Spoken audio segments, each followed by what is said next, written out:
يا ابو ابراهيم شوف هذه اول شيء يقول لك الجي بي اس هذا 10 مرات، واحدة ثنتين 10 مرات تضغط تضغط تضغط لما يشب اللمبة. شبت اللمبة معناتها هذه مضبوط. شوف ايش بيسوي الرجال بدون وجهه.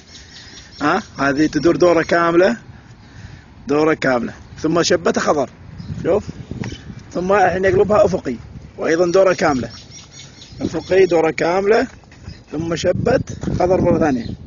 الحمد لله طفت. اذا شبت اصفر طفت معناتها اذا جاهزة.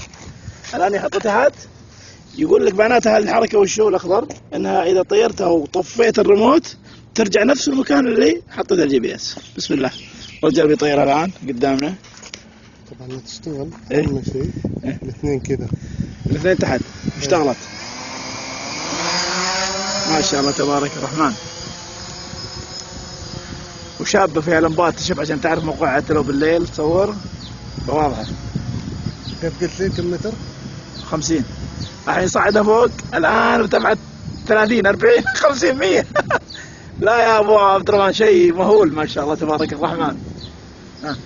شوف إذا طفاها شوف وين ترجع. الحين طفى الريموت اوتوماتيك، شوف قاعد بالسماء ترجع نفس المكان اللي طلعناه بهداوة بدون خراب. يعني إذا أنت جاك هواء ولا جاك عج ولا سكرت ولا البطارية ضاعت تنزل تلقائي إلى المكان. ترى قاعد تفشل أول شيء. لا بس ترجع هي. ترجع بس قاعد تحاول تحارب والبطارية فاضية والحين تنزل. بس كم قلت لي تطلع فوق ال 50؟ ايه شيء مهول ما شاء الله تبارك ما شاء الله تبارك الله. هذا بيتنا بس يبغى لها كاميرا عشان بس هي قاعد تقاوم الهواء الحين. طيب ليش ما تثبتها تجيبها تلقائي؟ هذه نزلت الآن قاعد تنزل نفس المكان للجي بي اس اللي طلعت منه. الصراحة هذه ميزة. ايه هذه صراحة ميزة ما هي سهلة.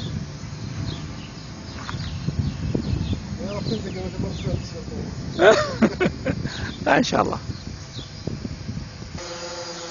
هذا الريموت مطفي ايه ما شاء الله تبارك الله. شفت يا ابو ابراهيم؟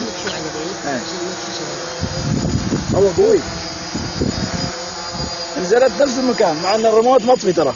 اوف شوف لا يمسكها ولا تضرب عليها لين خلص اوف. هي تسوي اوف كامل. اذا سوت اوف تشيلها. هي تسوي اوف ايضا. تسوي اوف بس خلاص تاكد انه ما دفشها شيء.